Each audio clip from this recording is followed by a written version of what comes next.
Bienvenidas y bienvenidos a Bajo el Tejo, un espacio para sembrar comunidad y explorar formas de disfrutar una vida buena para todas las personas. Bajo el Tejo es un podcast desarrollado por las asociaciones La Columbeta e Ingeniería Sin Fronteras Cantabria, gracias al apoyo de la Dirección General de Cooperación para el Desarrollo del Gobierno de Cantabria. Cuenta el pedagogo brasileño Paulo Freire la historia de una mujer de pueblo, en un círculo de cultura, que delante de una situación presentada en un cuadro afirmó: «Me gusta discutir sobre esto porque vivo así. Mientras vivo, no veo. Ahora sí, observo cómo vivo». Según Augusto Boal, el teatro es la primera invención humana que permite al ser humano observarse a sí mismo en acción. Hola, hoy queremos conversar sobre teatro social, un arte al servicio de la transformación social. Para descubrirlo, nos acompaña Ignacio Aya, Nacho, profesor e investigador de la Universidad de Cantabria. Sus líneas de trabajo se centran en los procesos de inclusión y exclusión socioeducativa y la atención a la diversidad. Dicho interés se nutre además de la convergencia de dos ámbitos interconectados: la pedagogía y el teatro social. Porque Nacho también es actor, forma parte de Metanoia Teatro, una compañía cántabra que, entre otras cosas, también hace teatro social. Hoy nos gustaría a Alberto y a mí conversar sobre teatro, educación, transformación y comunidad. Bienvenido a Bajo el Tejo, Nacho. Hola, muchas gracias. Si te parece, empezamos por el principio, por conocer un poco qué es el teatro social. Muy bien, bueno, pues el teatro social es una apropiación que hacemos del teatro para ponerlo al servicio del cambio, de la mejora social, de la reflexión y del diálogo en comunidad. Es difícil hacer o darle este apellido al teatro, de teatro social, porque, como bien decías en la introducción, de la mano de ese texto del pedagogo brasileño, y también de las reflexiones y del conocimiento de Augusto Boal, el teatro es en sí mismo social, es un acto social, es un acto de comunión y de encuentro. Todo teatro es social. Pero sí que es verdad que en ocasiones enfatizamos la necesidad de ponerlo al servicio del cambio y de la transformación. Ahí es donde el apellido se escribe con mayúsculas. Hemos leído que has usado el teatro social con estudiantes de la Universidad de Cantabria, estudiantes de magisterio. ¿Cómo es cuando esto se lleva al aula? Bueno, pues realmente en las facultades de educación, en las facultades de formación del profesorado, necesitamos nutrirnos de diferentes estrategias didácticas, metodológicas, de enseñanza, de aprendizaje, para pensar en cómo los futuros profesionales configuran, ¿no?, una mirada atenta con el mundo que les rodea.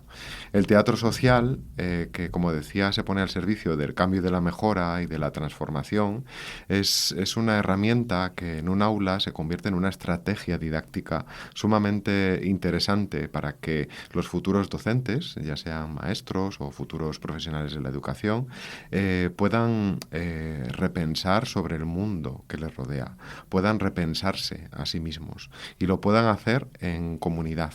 Y lo puedan hacer agarrándose a unas herramientas, a unos anclajes que les resultan sumamente interesantes, atractivos, cómodos, porque los tienen y los han tenido ahí siempre, que es su cuerpo, sus emociones, el movimiento y la capacidad comunicativa. Pero no es lo habitual, que en la universidad se use el cuerpo, los sentimientos, es más todo cerebral, ¿no? En principio estamos acostumbrados a trabajar desde la cabeza. Sí, yo creo que quizá si pensamos en estrategias didácticas o metodológicas, evidentemente no es lo habitual, tampoco es lo habitual en mi forma de dar clase, ¿no? Pero yo creo que a la academia siempre le ha interesado, y quizá ahí es donde reside lo interesante del contexto académico, explorar, al menos en nuestra rama de conocimiento, las diferentes formas en las que los seres humanos podemos llegar a entendernos. Y le ha preocupado el cuerpo, no solo desde lo biológico, le ha preocupado el cuerpo como espacio que encarnamos, que habitamos, que ponemos al servicio de la vida y también de la vida social. y de la propia interacción, ¿no?, entre las personas, porque al final nos hemos acostumbrado a una docencia un poco unilateral, ¿no?, Uh-huh. de una sola dirección. Uh-huh. Y me hacía pensar lo que comentas de que los futuros docentes repiensan su lugar como docentes, ¿no? Uh-huh. Si se llegan a plantear, ¿no?, esas otras formas de interactuar o de que la pedagogía se pueda cambiar para que sea más bidireccional. No sé si habéis encontrado algunas experiencias así. Pues yo creo que es una de nuestras grandes preocupaciones, y cuando digo nuestras hablo de las personas que asumimos como labor formar a futuros educadores y a futuros docentes, que entiendan que su papel o la tarea del profesional de la educación es acompañar, es nutrirse de las personas con las que trabajan y nutrir a las personas con las que trabajan. Esa bidireccionalidad de la que hablas, Alberto, es fundamental. Creo, y hay alguna experiencia también en la que quizá en otras disciplinas, en otras ramas de conocimiento, herramientas como el teatro social se están poniendo al servicio de la formación, probablemente porque ya nos hemos descreído que el conocimiento no solo está en un lugar y debe ir a otro, ¿no? Que el conocimiento se construye y se construye en situaciones dialógicas. Uh-huh. Totalmente. ¿Y qué temas son los que se ponen sobre la mesa a la hora de construir ese conocimiento colectivamente con futuros docentes? Pues esto va a depender un poco también en las ciencias de la educación, en la pedagogía, aunque esto suena como extraño, pero también hay como ámbitos de especialización, no todos somos especialistas en todo cuando estamos formando a los docentes. En mi caso particular, por los temas que explicabas en la introducción que trabajamos, que tienen que ver, hablo en plural porque somos un grupo de investigadores, de investigadoras y de docentes que trabajamos en estas líneas de investigación y de docencia, nos preocupa poner sobre la mesa cuestiones que tienen que ver con cómo las instituciones, las organizaciones, particularmente la escuela, se relacionan con la diversidad y con las diferencias humanas, ¿no? Cómo esto se gestiona en el marco institucional, en el marco social, y también cómo los profesionales que forman parte de estas instituciones son capaces de gestionar y de revisar herramientas que favorecen que el derecho, en este caso a la educación, es satisfecho con toda la ciudadanía, ¿no? Y esos son principalmente los temas que ponemos sobre la mesa: la relación de las instituciones con las diferencias humanas y también el modo en el que un derecho fundamental y universal como el derecho a la educación es satisfecho o no, o a veces es vulnerado, ¿no? Y cuando el alumnado ve representado una situación de exclusión o de vulneración de esos derechos, ¿qué ocurre? ¿Cómo es ese diálogo? ¿Cómo entra en escena el alumno para probar?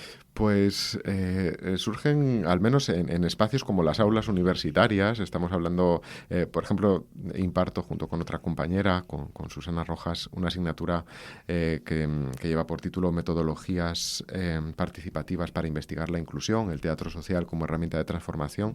Estamos formando ahí a masterandos, a estudiantes de máster que quieren dedicarse a la investigación en contextos educativos. Hacen un viaje muy interesante, ¿no? que también documentamos en nuestra propia docencia, que tomamos prestado del movimiento feminista, ¿no? De esa primera ola, de ese viaje de lo personal a lo político. Lo personal no deja de ser político, y es muy interesante ver en el grupo de alumnos y de alumnas cómo una representación, un taller de teatro social, en primer lugar, les mueve y les conmueve a título personal, ¿no? Y les hace advertir, reflexionar sobre quiénes son y cómo se relacionan con el mundo y con el momento en el que les ha tocado vivir. Y luego, con eso sí que empezamos ya a construir, a pensar, a diseccionar situaciones sociales de injusticia, de exclusión, de vulnerabilidad, para pensar sobre ellas e intentar transformarlas, ¿no? O al menos pensar en cómo podríamos transformarlas desde los diferentes lugares. Bueno, esto también relacionado con el propio teatro social, ¿no?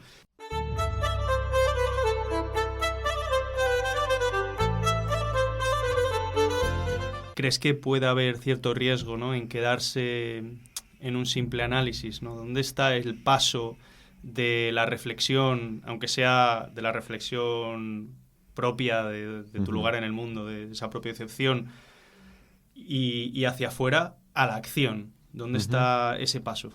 Bueno, pues es una pregunta muy interesante y muy compleja. A ver, en primer lugar, que una manifestación artística o una expresión artística como el teatro nos deje solo reflexionando, ya me parece digno de aplauso, ¿no?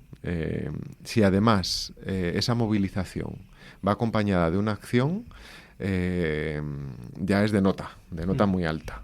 Y si esa acción genera una transformación, pues ya nos podemos ir, ¿no? Porque ya hemos hecho todo lo que teníamos que hacer.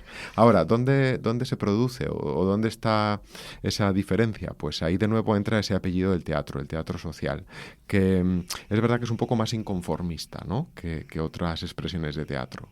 Otras expresiones de teatro que pueden invitar al espectador a, durante la representación y después en su casa o en el bar de enfrente cuando ha salido, a hablar, a pensar y a darles vueltas a un tema que se ha puesto sobre las tablas. Aquí ya ha salido el espectador del teatro como espectactor, ¿no?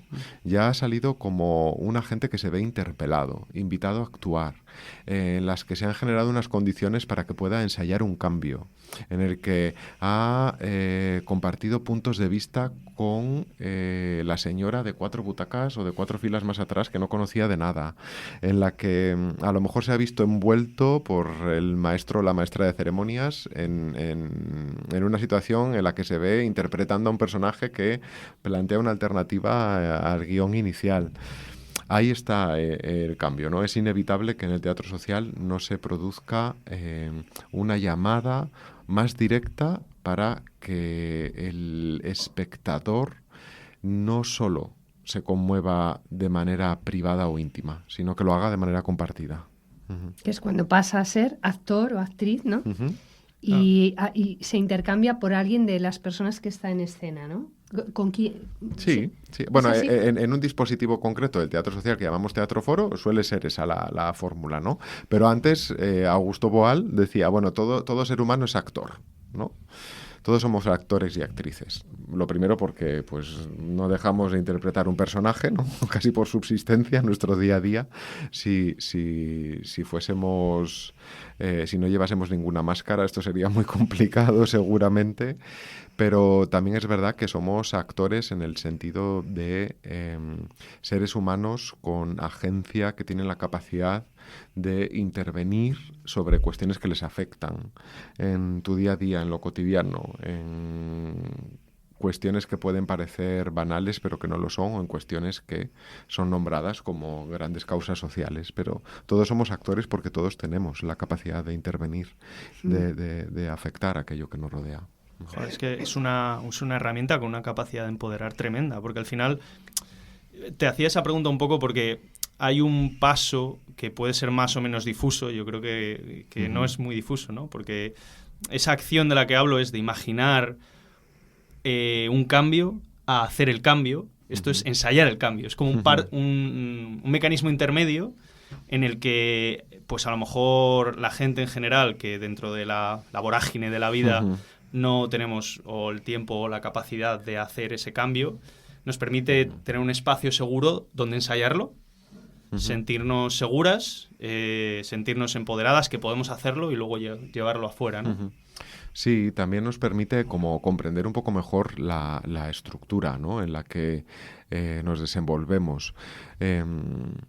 No vamos ahora como a intentar desentrañar aquí cómo se construye, ¿no?, todos estos procesos de exclusión o situaciones de opresión y demás, pero sí que es verdad que muchas veces, Alberto, lo que facilita el teatro social es a nombrar, a visibilizar, a dar forma, a convertir casi intangible esa estructura que está actuando como una estructura opresora, porque la vemos materializada en este personaje que toma las decisiones y niega tal derecho. La vemos materializada en este grupo de personas que han dictado tal sentencia o norma.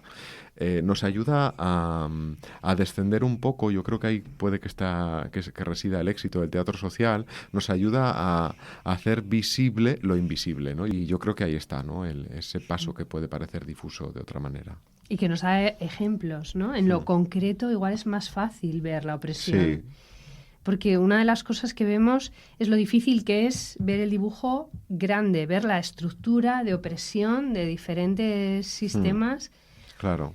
Y entonces, igual esto es algo que tenemos que hacer juntos, en comunidad, ¿no? Partiendo de lo pequeño y de lo cotidiano, de lo que le pasa al vecino, que te hace pensar en cuántas injusticias no habrá en este sentido, ¿no? Claro. Ahí, bueno, en los orígenes, Boal, en Brasil, en un momento pues complejo políticamente, con una situación pues principalmente en las personas que trabajaban en el campo de opresión absoluta, el teatro social pudo materializar esas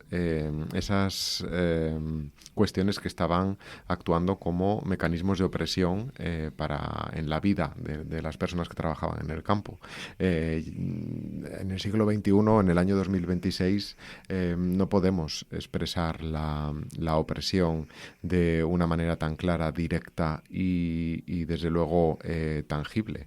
Pero sí que el teatro social coge una situación cotidiana, pero sí que podemos trabajar con jóvenes para ver la tiranía de algunas herramientas que les rodean, para ver cómo se están relacionando con determinadas diferencias humanas, para ver cómo en su día a día hay elementos o artefactos que están atravesando sus relaciones y hay que pensar sobre ello.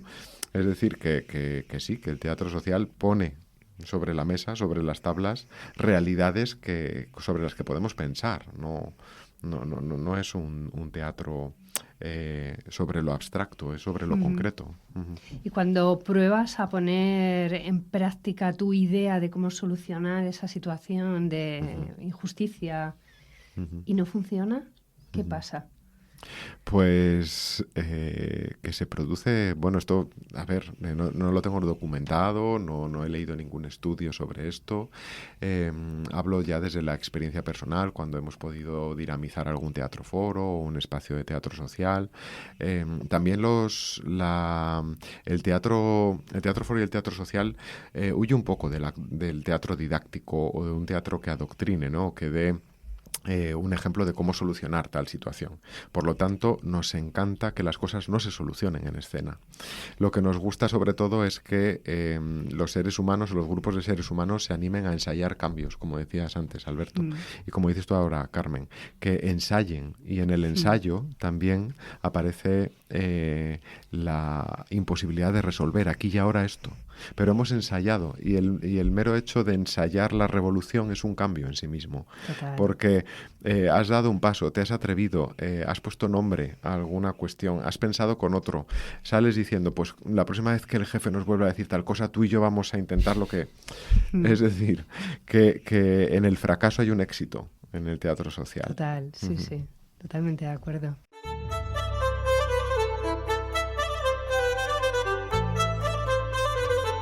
Bueno, y Nacho, hemos hecho un poco así una reflexión desde arriba, ¿no? Desde a lo mejor el análisis de investigador, ¿no? Pero ya bajando un poco más a las tablas como actor, háblanos un poco de Metanoia Teatro. ¿Qué experiencia tiene dentro de todo esto que estamos hablando? Pues Metanoia Teatro explora diversidad de lenguajes que convergen en el teatro, ¿no? Y hemos trabajado alrededor de diferentes proyectos y todos tienen como denominador común que reconocen el valor social del teatro, aunque no todos han sido teatro social, este apellido del que estamos hablando, ¿no? Eso quiere decir que hemos podido investigar, explorar, producir piezas de teatro, no sé, vamos a llamarlo convencional, que tampoco lo es, porque exploramos nuevos lenguajes, transversalidad de lenguajes, bueno, lo que conocemos o lo que los oyentes ahora pueden estar entendiendo como teatro, ¿no? Vas a un lugar, se representa algo y te vas, ¿no? Eso lo hemos hecho y también hacemos teatro social. Y sobre todo porque Metanoia, vinculado con el nombre, quiere pararse en un punto del camino para pensar y hacer un giro, cambiar de dirección, intentar darle una vuelta al camino que estás haciendo, valorando lo que has andado, pero también planteándote que seguir hacia adelante por inercia pues no enriquece mucho, que a veces lo que enriquece es que el camino haga un zigzag, que en algún momento te salgas del camino, que en algún momento en un cruce vayas para un lado, que en el siguiente para el otro, que quizá entrar en el piloto automático, la línea recta, la autopista, llegas antes, pero te pierdes la carretera de costa, las curvas, los paisajes. Pues metanoia es eso, metanoia es un giro para tomar otra dirección y de alguna manera transformarte. Uh-huh. Qué bueno. Y ese giro entendemos que hace que el teatro no solo contribuya a la necesidad de ocio, porque si lo haces así, entiendo que ese descubrimiento te puede llevar a satisfacer más necesidades. A todas las personas que pasan por aquí les preguntamos por las necesidades, porque nos ayuda, ¿no?, a buscar alternativas sinérgicas también en la cultura.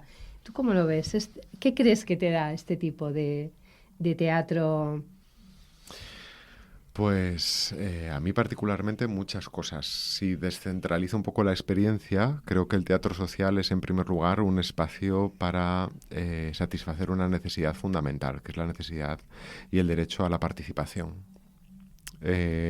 A compartir tiempos y espacios con otros seres humanos para pensar, actuar y ensayar el cambio, para incidir o intervenir sobre las cuestiones que nos afectan, que nos importan. Y también creo que es un espacio de entendimiento, de encuentro, de concordia, es un lugar, el teatro, en los orígenes pensado como casi un acto de comunión y en la actualidad como un acto de conmoción. Y claro, eso nos ayuda a entendernos un poco mejor, nos ayuda a vivir otras vidas cuando estás sobre las tablas y a ver otras vidas cuando estás en la butaca. Y creo que eso es un ingrediente y una necesidad humana básica, participar y desarrollar nuestra capacidad de entender otras realidades y otras vidas. Yo creo que añadiría la creación, porque tiene mucho de creación. Sí, por supuesto. Y quizá en este espacio de diálogo, la identidad, porque me parece que la identidad se forja ahí, ¿no?, en el encuentro con el otro, porque, bueno, lo decía Freire, ¿no? Nadie lo sabe todo, nadie lo ignora todo. No. Pues en ese encuentro nos vamos haciendo lo que somos, ¿no? Sí. No, incluso la libertad también estaba pensando, ¿no? Al final, esa capacidad de, pues, poder, o sea, lo que defines de poder girar o poder hacer zigzag ya es expresar o ejercer tu libertad, ¿no? Porque parece que estamos encarrilados en la rueda que nunca para. Pues el parar ya es decir, estoy aquí y quiero hacer esto conmigo, con mi vida, ¿no? Sí, yo creo que en general los espacios artísticos son espacios, desde luego, de creación, de investigación, espacios para explorar libremente sobre la comunicación humana, sobre la necesidad de contar historias, sobre la necesidad de enriquecernos culturalmente, socialmente y yo creo que volviendo también a metanoia, ese fue el origen, ¿no? Tener un espacio en el que podemos investigar y nutrirnos, en este caso a través de una expresión artística como el teatro, ¿no? Así que satisface muchas de nuestras necesidades básicas. Es muy potente. Sí. ¿Y qué historias nos se están contando en estos tiempos convulsos en los que estamos y que deberían estar pues sobre el escenario? ¿Deberíamos estar hablando sobre ellas? Yo creo que afortunadamente el sector cultural o particularmente las artes escénicas, en particular el teatro, ha sido un sector siempre muy comprometido con los grandes temas universales. Bueno, también bebe de la literatura, ¿no? No deja de ser en literatura un género. Y también creo que en el siglo XX ha habido muchos movimientos artísticos vinculados con el teatro que han querido poner sobre la mesa los temas de actualidad, de debate y la realidad social. Ahora bien, bien. Creo que también hay muchas, no sé si temas, pero muchas voces y actores que no acaban de tener su espacio. Uh-huh. Yo aprovecho cualquier oportunidad para reivindicar la necesidad de seguir trabajando con el público adolescente y juvenil, porque sí que creo que el sector está haciendo una labor fantástica en la primera infancia y el colectivo o el grupo de adolescentes quizá cuenta con menor oferta, y también creo que pasa lo mismo con algunos temas que he hecho en falta sobre las tablas, incluso en el propio teatro social. Recuerdo momentos hace mucho tiempo cuando me formaba en Madrid, había teatro sobre las famosas, lo que pasó con los bancos, las preferentes, y se trabajaba mucho con las personas mayores. Pues creo que este colectivo, el de las personas mayores, está también, como el adolescente, un poco silenciado, ¿no? En el ámbito del teatro social, al menos. Por no hablar, por supuesto, también de algunos grupos vulnerables o vulnerabilizados, ¿no? Siempre, por miles de motivos, no puedo dejar de hablar de lo que está ocurriendo con las personas con discapacidad, ¿no? Que atraviesan por algunas barreras sociales que pocas veces están representadas o se ponen en espacios de diálogo.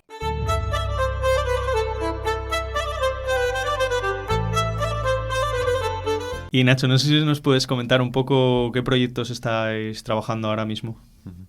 Pues mira, ahora mismo estamos trabajando con un centro educativo, en concreto de la ciudad de Santander, con estudiantes de secundaria, en un proyecto que pivota sobre un dispositivo del teatro social, el Teatro Encuentro, ¿no?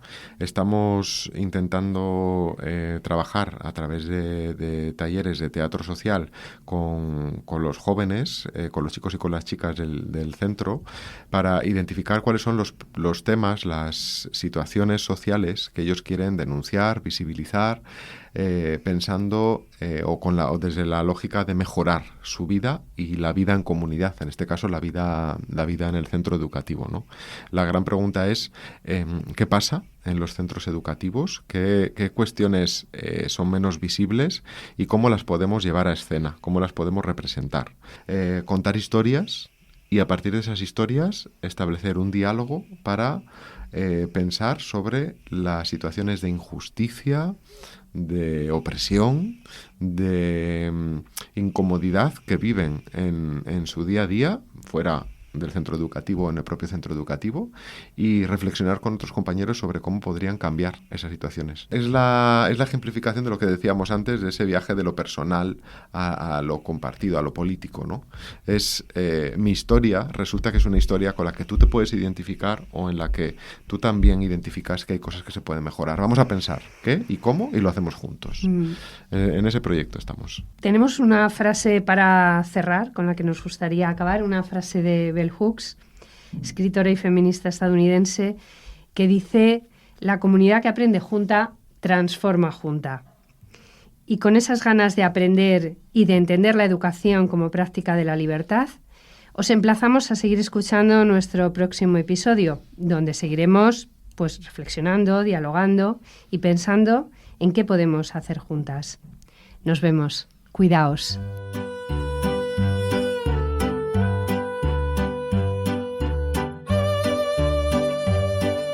Bajo el Tejo es un podcast desarrollado por las asociaciones La Columbeta e Ingeniería Sin Fronteras Cantabria, gracias al apoyo de la Dirección General de Cooperación para el Desarrollo del Gobierno de Cantabria.